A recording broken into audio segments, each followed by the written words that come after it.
ओम श्री वेद पुरुषाय नमः। नमस्कार। अब हम अपनी क्लास नंबर 19 आरंभ करते हैं और क्लास है श्रीमद् भगवद गीता जी पर शंकराचार्य जी के भाष्य के साथ। और अब आरंभ किया जाता है। ओम श्री सीतारामचंद्राभ्याम नमः। नमो गुरुभ्यः। अथ काल देवताः श्री संवत् 2080 पौष शुक्ल पक्षः त्रयोदशी मंगलवारः आर्द्रा नक्षत्रम् उत्तरायणं शिशिर ऋतुः। ओम तत्सत् श्री शंकराचार्याय नमः। अच्छा जी, तो अब हमारी कहानी चल रही थी कि हम श्री शंकराचार्य जी का भाष्य देख रहे हैं और वो यहाँ ओम नारायणः परो व्यक्तात्, ये जो इस प्रकार ये जो शंकराचार्य जी का भाष्य हम देख रहे हैं, ये गीता प्रेस की पुस्तक शांकर भाष्य सहित जो पुस्तक है हिंदी अनुवाद, वो नंबर 10 है। गीता प्रेस की नंबर 10 नंबर बुक वो आप खरीद सकते हैं और उसमें से हम पढ़ रहे हैं। ये पहला मंत्र हमने देखा है और इसमें था कि ओम नारायणः परो व्यक्तात्, नारायण पर हैं अव्यक्त से, कॉजल स्टेट से, अंडम अव्यक्त संभवम, और वो कॉजल स्टेट जो है उसमें से अंडा उत्पन्न होता है। वो हमने देखा कि वो मन है, वो जो है वो ड्रीम स्टेट है, और अव्यक्त जो है वो डीप स्लीप है, सुषुप्ति है, ये स्वप्न है। फिर अंडस्य अंतस्त्व में लोकाः, और अंडे के अंदर ये सब 14 लोक हैं। आपको एक 14 लोक दिखाए गए थे, और ये हमारी पृथ्वी है, अर्थात अंडे के अंदर से वेकिंग स्टेट निकलती है। तो ये एक जो था, ये इसको हम कहते हैं, ये मंगल श्लोक था जिससे शंकराचार्य जी ने अपना भाष्य आरंभ किया। हमारी 19 क्लासें निकल गई हैं, अभी तक हम इससे आगे नहीं बढ़ पाए हैं, लेकिन हमें ऐसी कोई जल्दी नहीं है आगे बढ़ने की, क्योंकि हमको कुछ भी कोई क्लास तो करनी नहीं है। हम केवल बड़े सरलता से भगवान शंकराचार्य जी किस प्रकार भगवत गीता समझाते हैं उसको समझने के उद्देश्य से धीरे धीरे चल रहे हैं। तो इसलिए कोई मन में ये नहीं आना चाहिए कि अभी तक हम कुछ भी नहीं कर पाए हैं, हमें क्या दादा क्या करना है, हमको भगवान को समझना है और धीरे धीरे समझना है। इसलिए अब ये जो 3 हैं, इन्हीं के ऊपर आज हम प्रश्न देखते हैं कि जो हमने देखा था, इस पुस्तक को अब यहाँ से हटा दिया जाए, इसकी आवश्यकता नहीं है, और ये देखते हैं। अब कल हमने ये पूरा संसार चक्र, कल की कक्षा में, कक्षा नंबर 18 में, ये पूरा हमने संसार चक्रम देखा था। ये सारा संसार चक्र कि हम अपने आप को शरीर मानते हैं, और शरीर मानने से हमें मोह है। मोह की अवस्था में हम केवल इंद्रियों की ही तर्पण करते हैं, हम कंज्यूमर बन जाते हैं, बस सेंस ऑब्जेक्ट्स को ही देखते हैं, और इनके प्रति हमें काम इच्छा उत्पन्न होती है। इच्छा के से आधार पे हम कर्म करते हैं, कर्म का फल है, फल धर्म अधर्म उत्पन्न करता है, और वो धर्म पुण्य, अधर्म पाप रूप है, ये अदृष्ट है, अनसीन है, और इससे पुनर्शरीर आता है।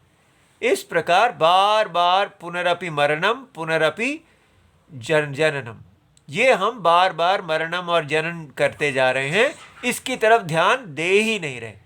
तो शंकराचार्य जी का ये भाष्य, ये भगवत गीता हमें इसकी तरफ ध्यान दिलाती है कि ये अगर आप करेक्ट नहीं करेंगे तो आप इसी चक्र में घूमते रह जाएंगे। ठीक है, तो इसी को हम अच्छी तरह दिमाग में बिठा लें और धीरे धीरे आगे चलते हैं। तो आज का जो प्रश्न है वो ये है कि यदि भगवान ज्ञान के विषय हैं तो केवल एक ड्राई फिलॉसफी, शुष्क बौद्धिक तर्क के विषय हैं, तो प्रेम भक्ति समर्पण कैसे होगा? इतने सारे मकड़ जाल हैं, कॉबवेब्स हैं कि एक को पकड़ो दूसरा खड़ा हो जाता है। अब हम ये कहने लगे कि परमात्मा ज्ञान के विषय हैं, वेद के द्वारा वेद प्रमाण हैं और ये उसका ज्ञान देते हैं, तो मन में आने लगता है तो ये तो ड्राई फिलॉसफी है, ये तो शुष्क बौद्धिक तर्क है। तो इसको समझना है कि कैसे ये कोई ड्राई फिलॉसफी नहीं है, ये क्या है। तो पहली बात हम ये समझें कि हम जो भी प्रयत्न कर रहे हैं, अगर हम अकेले ही जीवन में लगेंगे कि मैं ये करूं, मैं वो करूं, तो हम उसमें खो जाते हैं। कभी एक शुरू करते हैं, फिर घबरा जाते हैं, फिर दूसरी तरफ मन चला जाता है। और हमें ये सिखाया जा रहा है कि कैसे आपने भगवान के साथ जोड़ी बना के आगे चलना है। कृष्ण और अर्जुन, इन दोनों की जोड़ी ही सक्सेस जो है, उसी में मोक्ष है, उसी में जीवन की सफलता है। तो ये कृष्ण और अर्जुन की जोड़ी कैसे हमारा ज्ञान जो है बनाता है, तो उसको हम यहाँ देखने लगे हैं। कैसे? देखिए, भगवान को सारे जगत की आत्मा बताया गया है। अभी तक हम समझते थे भगवान कहीं दूर हैं, हम कहीं दूर हैं। लेकिन जब हमें यह बताया गया कि भगवान सारे जगत की आत्मा है, तो जगत अगर हमें अनुभव में है तो जगत की आत्मा भी अनुभव में है। ठीक है? सबको अपना आत्मा, आत्मा का अर्थ है आई, मैं स्वभाव से ही प्रिय होता है। तो ये एकदम पक्का हो जाए कि हमें अपने आप से प्यार होता है। क्यों होता है? क्योंकि ये हमारा स्वभाव है। हम अपने आप से प्यार करना नहीं छोड़ सकते। संसार के साथ हम प्यार जो करते हैं वो इसीलिए करते हैं क्योंकि संसार से हमें सुख मिलता है। जब हम किसी से प्यार करते हैं और वो हमको सुख नहीं देता, तो फिर हम कहते हैं नहीं भाई, हम आपसे प्यार नहीं करेंगे। तो ये समझ में आ गया कि संसार के प्रति अनकंडीशनल लव, निरुबंध, निरनुबंध, किसी शर्त के बिना प्यार नहीं होता। भगवान जो लोगों के प्रति प्यार है वो सशर्त होता है। अगर तुम मुझे सुख दोगे तो मैं तुम्हें प्यार करूंगा, अगर नहीं दोगे तो मेरा प्यार सूख जाएगा। तो लेकिन आत्मा के प्रति प्यार कोई सशर्त नहीं होता, उसमें कोई कंडीशन नहीं होती, आत्मा प्रिय होती ही है। बस वेद आके ये बताते हैं कि आप अपने शरीर को आप आत्मा समझ रहे हैं। ठीक है? जैसे यहाँ हमने क्लास 17 में देखा था, आई एम द बॉडी। जब आप आत्मा को समझोगे कि आत्मा, आई का अर्थ है बॉडी, तब आप बॉडी से प्यार करने लगोगे। लेकिन वेद आके कहते हैं नहीं, आई का अर्थ बॉडी नहीं है, देह नहीं है, देही है। तो देही माने आत्मा। तो आत्मा जो है वो जो देह आत्मा नहीं है, देह के अंदर जो देही है वो असली आत्मा है। तो देही का जब हमको पता चलता है कि देही जो है वो आत्मा है, तो वेद इतना ही कहते हैं, देह आत्मा नहीं, सत्य आत्मा देही। देही कौन? देह वाला। जैसे धनी, धनी का मतलब होता है धन वाला। जिसकी देह है वो सत्य आत्मा है। तो देही माने embodied, is the true self and not the body. हमको ट्रू सेल्फ के बारे में बताते हैं कि सत्य में आई कौन है। तो जब हम, इसका मतलब अगर भगवान हमारा सत्य आई है, तो अगर भगवान आई ही है तो आई से तो प्यार होगा ही होगा। मैं, जिसको भगवान हमारा सत्य में मैं है, इसलिए आत्मा, आत्मा से प्यार होता ही होता है। लेकिन जो अन्य संप्रदाय हैं, जो बाहर से आए हुए हैं, वेद के बाह्य हैं, उनमें भगवान को कहीं दूर में रहने वाला बताया है, कोई ताकतवर आदमी। तो उससे हम कैसे प्यार कर सकते हैं? उससे तो हम तभी प्यार करेंगे अगर हमें फायदा मिलेगा। ठीक है? सेल्फिश लव होगा उनके भगवान के साथ, उनके गॉड के साथ। लेकिन हमारे भगवान के साथ सेल्फिश लव नहीं, अनसेल्फिश लव होता है। क्यों? क्योंकि आत्मा के साथ लव अनसेल्फिश बाय नेचर है, और वर्ल्ड के साथ जो लव है वो सेल्फिश बाय नेचर है। आप दुनिया से जितना भी प्यार करेंगे वो इसीलिए करेंगे क्योंकि वो आपको सुख देता है। इसलिए ये आत्मा जो अनसेल्फिश निस्वार्थ प्रेम का आस्पद है, वो आत्मा जो है परमेश्वर है। तो ये हमको समझ में आया कि भगवान किसको परमेश्वर, किसको परमात्मा कह रहे हैं? आत्मा को ही। आपकी सत्य आत्मा, शरीर आत्मा नहीं है, और इसमें रहने वाला जो देही है वो परम प्रेम का स्थान है। इसलिए हम भगवान से प्यार कर सकते हैं। प्रेम, भक्ति और समर्पण यहाँ आता है। इसलिए ये निशुष्क बौद्धिक तर्क नहीं है। तो अब हम समझें कि इसको भगवान कैसे आत्मा है। ठीक है, तो ये इसको जो यहाँ इसमें यहाँ 3 कहे गए कि उसी को यहाँ इन चक्रों को बना के दिखाया गया कि सबसे पहले जो कहा नारायण परो व्यक्तात्, नारायण अव्यक्त, ये अव्यक्त है, सुषुप्ति इससे पर है, माने ये सत्यम है, परम सत्यम देही। ये किसका देही है? इन 3 देहों का। 3 देह हैं, और ये देह जो 3 हैं ये कौन कौन सी देह हैं? सुषुप्ति देह, स्वप्न देह और जागृत देह। और अब ये जो सुषुप्ति देह है ये कारण गुण है। अब लोग कहते हैं हम तो निर्गुण भगवान को मानते हैं, हम सगुण भगवान को नहीं मानते हैं, इसलिए ज्ञान का विषय निर्गुण है, हमें आप निर्गुण बताइए। तो अब ये निर्गुण और सगुण की भी प्रॉब्लम आप सॉल्व कर लीजिए कि निर्गुण क्या है? देही आत्मा परम सत्यम, जगत की आत्मा परम साक्षी, जो सारे गुणों का साक्षी है, जिसको नारायण परो व्यक्तात् बता रहे हैं। ये देही निर्गुण है, साक्षी में कोई गुण होगा ही नहीं क्योंकि वो गुणों का साक्षी है। ये निर्गुण सत्यम जो है ये अज्ञान दृष्टि, ये हमने देखा कि आत्म अज्ञान, सेल्फ इग्नोरेंस, ये सृष्टि माया सृष्टि है, तीनों शरीरों की सृष्टि। ये अज्ञान दृष्टि से अगर हम इसको देखते हैं किसी भी वस्तु को, तो वो कारण बन जाती है विपरीत ज्ञान की। सेल्फ इग्नोरेंस, सेल्फ एरर, सारी सृष्टि इसी के अंदर है। Self ignorance is the cause of self error. आत्म अज्ञान विपरीत ज्ञान का कारण है। तो ये जो शरीर है इसमें ये सारा जगत अव्यक्त है। तो इसको समझना है, ये रस्सी है और ये रस्सी का अज्ञान है और ये रस्सी का सांप है। ठीक है, ये सांप की सूक्ष्म अवस्था है, ये सांप की स्थूल अवस्था है। इसलिए कहना कि नहीं रस्सी सांप के अतिरिक्त कुछ बताइए, ऐसा नहीं होगा। रस्सी सांप हमें यही दिखाता है सत्य असत्य, और असत्य जो है उसके 2 भाग हैं, वस्तु का अज्ञानम और वस्तु का विपरीत ज्ञान। ये थोड़ा सा बेसिक है, इसको आपको पकड़ लेना है तो आप सारा शास्त्रम ठीक प्रकार से समझेंगे कि ये माया सृष्टि क्या है, ये कोई वास्तविक सृष्टि नहीं है। तो ये जब हमको समझ में आ गया कि ये एक ही आत्मा है पूरे जगत की, ये पूरे जगत की आत्मा सुषुप्ति को धारण करती है, और ये सुषुप्ति जो है अनेक जीवों की सृष्टि है, सुषुप्ति है, सारा समष्टि सुषुप्ति, सारे जीवों की सुषुप्ति इसमें है, सारे जीवों का स्वप्न इसमें है, और सारे जीवों का जागृत इसमें है। अभी हम यहाँ बैठे हैं, ये जागृत शरीर जो समष्टि है, होल वेकिंग बॉडी अनंत है, ये भी अनंत है, ये भी अनंत है।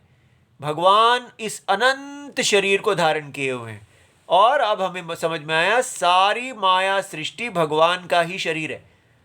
तो ये बात जो पता चल जाए तो ये कितनी कमाल की बात है, जो हम बोलते हैं भगवान कण कण में व्याप्त हैं, ऐसे बोलते रहते हैं, लेकिन कैसे?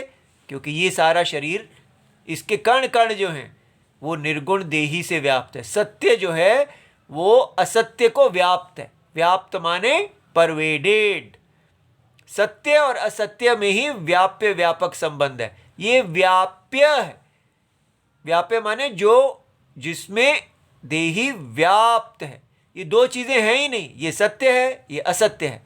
तो असत्य, तीनों असत्य शरीरों में, मिथ्या शरीरों में सत्य की व्याप्ति है। तो इसलिए भगवान कौन है? भगवान निर्गुण हैं, जो इस सगुण शरीर को धारण करते हैं, और इस सगुण शरीर ये क्या है? कारण शरीर है। तो ये कारण गुण वाला शरीर हो गया। फिर कारण शरीर से सूक्ष्म शरीर, पहली चीज जो उत्पन्न हुई ब्रह्मा जी, ये ब्रह्मा जी हैं, ये ब्रह्मा जी ब्रह्मांड हैं और ये केवल मन रूपी शरीर है। इस मन रूपी शरीर में से हमारा जागृत शरीर निकला है। अब ये समझना है, जब मैंने ये 3 गोले ऐसे ऐसे बनाए हैं, आपने इसको ऐसे नहीं समझना कि जैसे ये दूध है और फिर ये उसमें से दही आ गया, दही में से मक्खन आ गया और मक्खन में से घी आ गया। ये परिणामी सृष्टि नहीं है, ये ट्रांसफॉर्मेशन नहीं है।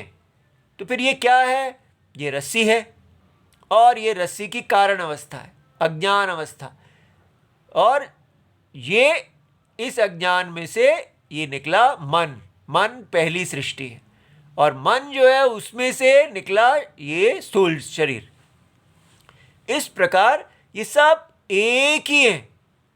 इसको अगर हम देखते हैं तो ये वास्तव में मन है, इसको देखते हैं तो ये वास्तव में सुषुप्ति है, और इसको देखते हैं तो वास्तव में ये देही है। तो अंत में केवल देही ही सत्यम है, ये मिथ्या है।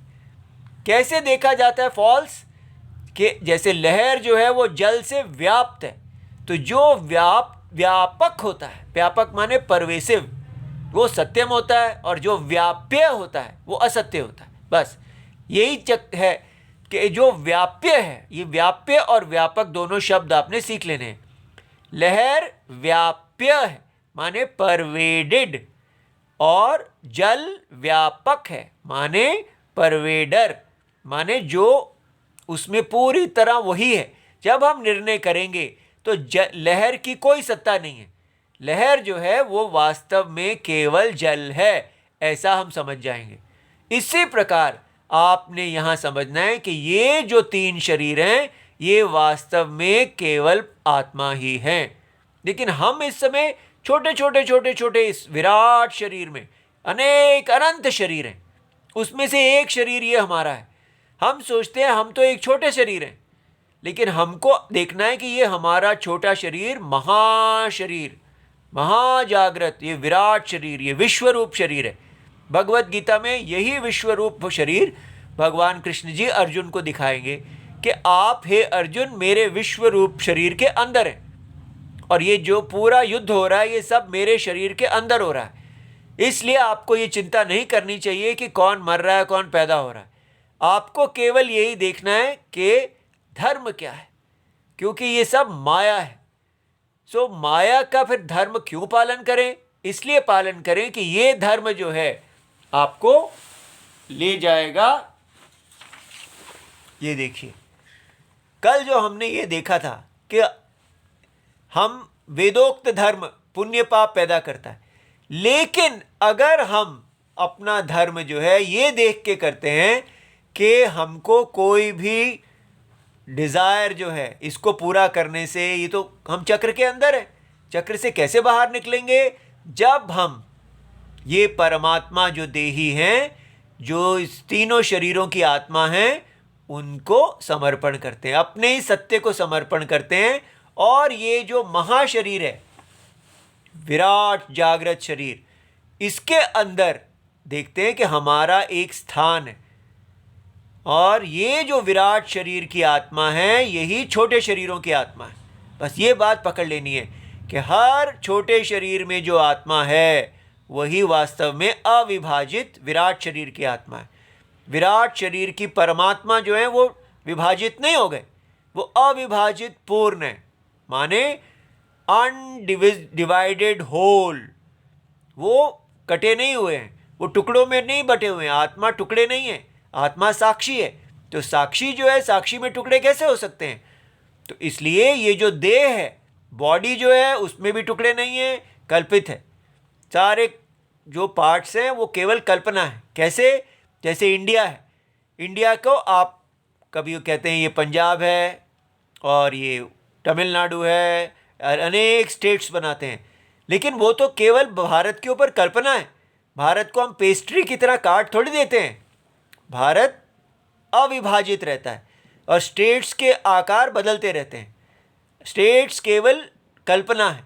इसी प्रकार ये विराट शरीर जो है, उसमें जो अनेक शरीर हैं, वो सब कल्पना रूप से हैं। आत्मा उन सब के अंदर प्रविष्ट है और ये शरीर जो है ये एक यहाँ पर ऑर्डर है, यहाँ पर एक धर्म है, उसको सनातन धर्म कहते हैं। और हमको अपनी इच्छा से नहीं जीना है। अब हमको ये देखो अपनी वो इच्छा कि मैं अपनी इच्छाएं पूरी करूं वो हम छोड़ देंगे और हम केवल धर्म को अपनाएंगे। बस धर्म किस लिए? ताकि हम विराट की आज्ञा, क्योंकि हम विराट से प्यार करते हैं। प्रेम ये भक्ति है। अर्थात जब आप अपने धर्म को केवल आज्ञा मान के पूरा करते हैं कि भगवान जो हमारे अंदर रहते हैं वो हमारे कृष्ण जी हैं, और वही भगवान जब इस देह के हो जाते हैं तो वो अर्जुन है। सारे जगत की आत्मा, हर देह के अंदर रहने वाली आत्मा कृष्ण जी हैं। वही आत्मा हर शरीर में अर्जुन कहलाती है। सो इसको अनन्य भक्ति कहते हैं। हमारे लिए भगवान अन्य नहीं हुए, अनन्य न अन्य। ये बात समझ में आ गया? भगवान को अनन्य रूप से जब हम देखते हैं तब हम केवल धर्म पालन करते हैं। ये जीवन का उद्देश्य है केवल धर्म को पालन करना। और अब प्रश्न जो आता है कि क्या हम निर्गुण भगवान को जानते हैं या सगुण को जानते हैं? अब आप ही देखिए, भगवान सदा निर्गुण ही रहते हैं और वो सगुण शरीरों को धारण करते हैं। और यहाँ पर भगवान, यही निर्गुण भगवान राम रूप में अवतार लेते हैं। अगर देही निर्गुण ही सगुण शरीर को धारण करता है, जैसे रस्सी सांप को धारण करती है, तो वो क्या सांप के गुणों से सगुण थोड़ी हो जाएगी? लेकिन सो निर्गुण राम जी अगर अवतार, ये निर्गुण का ही अवतार है राम जी, वो निर्गुण ही रहते हैं।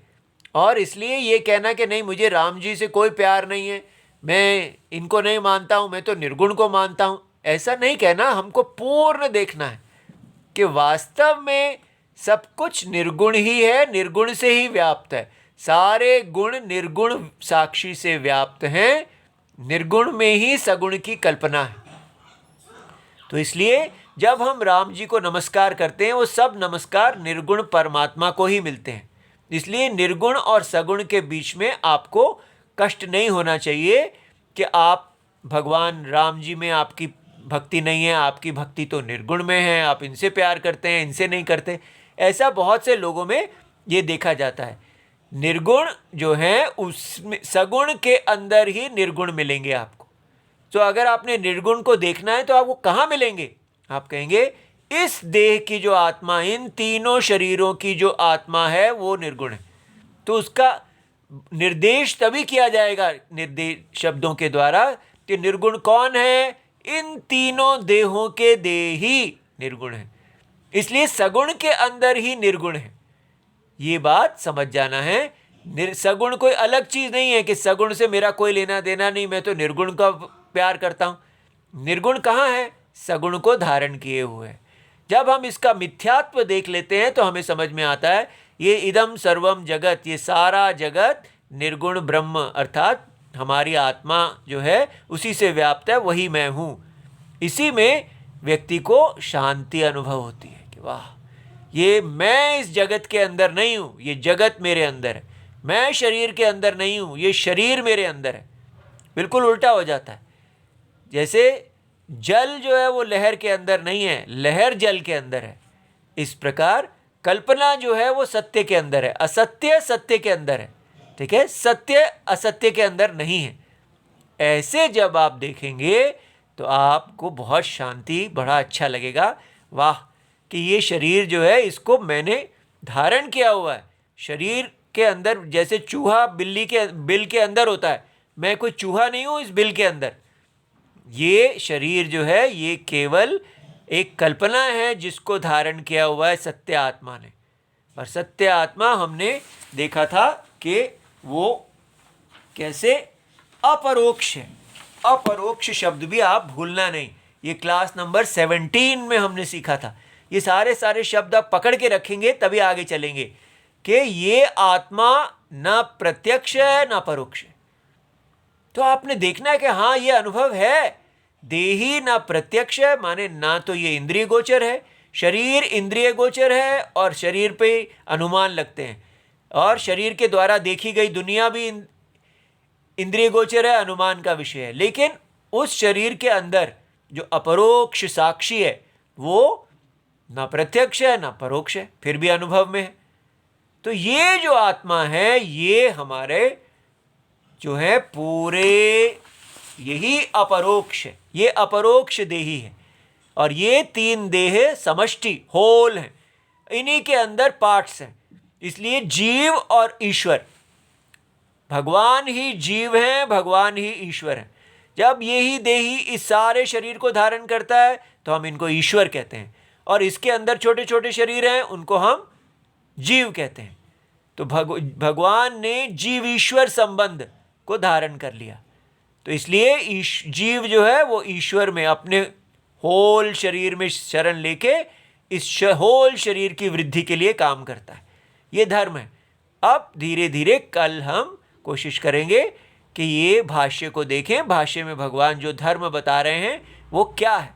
ठीक है, तो मुझे लगता है इस प्रकार आपको एक धीरज धरना है। ये लगना है कि ये समझिए कि आप कहीं मेरे से नहीं पढ़ रहे, समझिए कि ये निर्गुण भगवान ही आपको पढ़ा रहे हैं और उन्हीं की वाणी आप सुन रहे हैं। एक मुंह से सुन रहे हैं, एक मुंह दूसरा को सुना रहा है, लेकिन वास्तव में बोलने वाले तो देही है ना। और ये तभी होता है अगर हमारा मन निर्मल हो तो हम देही को सुनते हैं। आप सबको भी अपने मन को निर्मल करने के लिए बस देही आत्मा में शरण लेनी है। बिना शरणागति के आपको ये शास्त्र नहीं समझ में आएगा। इसलिए सदा भगवान से यही कहना है, हे भगवान मुझे शरण दीजिए, मेरे अंतःकरण को पवित्र कीजिए। और ऐसी प्रार्थनाएं करने आप कहें कि नहीं नहीं हम तो ज्ञान के मार्ग में हैं, हम ऐसी प्रार्थनाएं नहीं कर सकते हैं, ऐसी बात नहीं है। क्योंकि ये परमात्मा जो है ये ज्ञान के विषय हैं, और ज्ञान से ही हम प्रार्थना को समझते हैं कि भगवान तो यही है, यही भगवान की देह है। तो जब भगवान की देह भी मिल गई और देही भी मिल गया तो हम भगवान से बात क्यों नहीं कर सकते। ठीक है, जो हमने रिलीजन के गॉड देखे थे वो तो बिलीफ है, पता भी नहीं वो कहाँ है, और वो तो कहीं और है, वो भी बिलीफ। लेकिन ये तो स्वयं हमारा शरीर भगवान का ही शरीर है। पेड़ पौधे नदियाँ सब, सूर्य चंद्र इत्यादि सब में हम भगवान को देख रहे हैं। इसलिए जब आप अंतर मन में भगवान से बात करेंगे तो भगवान अंतर आत्मा सुन रहे हैं। इसलिए ये सब भक्ति प्यार जो है ये वैलिड है, ठीक है। आपको सदा प्रार्थना करनी चाहिए, हे भगवान मेरा मार्गदर्शन कीजिए, मुझे ज्ञान का योग्य बनाइए, मुझे समझाइए, मुझे कैसे समझना है, कैसे मुझे धर्म पालन करना है। आप ही मेरे गुरु हैं। अर्जुन ने जब कृष्ण जी को कहा आप मेरे गुरु जी हैं, तब भगवत गीता शुरू हुई। इसलिए हमको भगवान नारायण देही आत्मा जो सर्वव्यापी हैं, जो नित्य अनुभव में हैं, उनको कहना है कृपा करो गुरुदेव की नाई, आप मेरे गुरुजी हैं, मेरी पर कृपा कीजिए। ठीक है, ताकि मैं इस शास्त्र को समझूं और ये शरीर छोड़ने से पहले ही मैं इस चक्र से निकलूं और आपसे एक हो जाऊं। ये जीव ईश्वर का जो भेद है ये अभेद में बदल जाए। भगवान अभेद है और ये भेद है। ये जो भेद आ गया यही दुख का कारण है। बस इतनी सी बात समझनी है। तो जीव ईश्वर के साथ के ये भेद को दूर करके ही हमने इस यात्रा को करना है। इसलिए ये बिना भक्ति के ये ज्ञान नहीं होगा।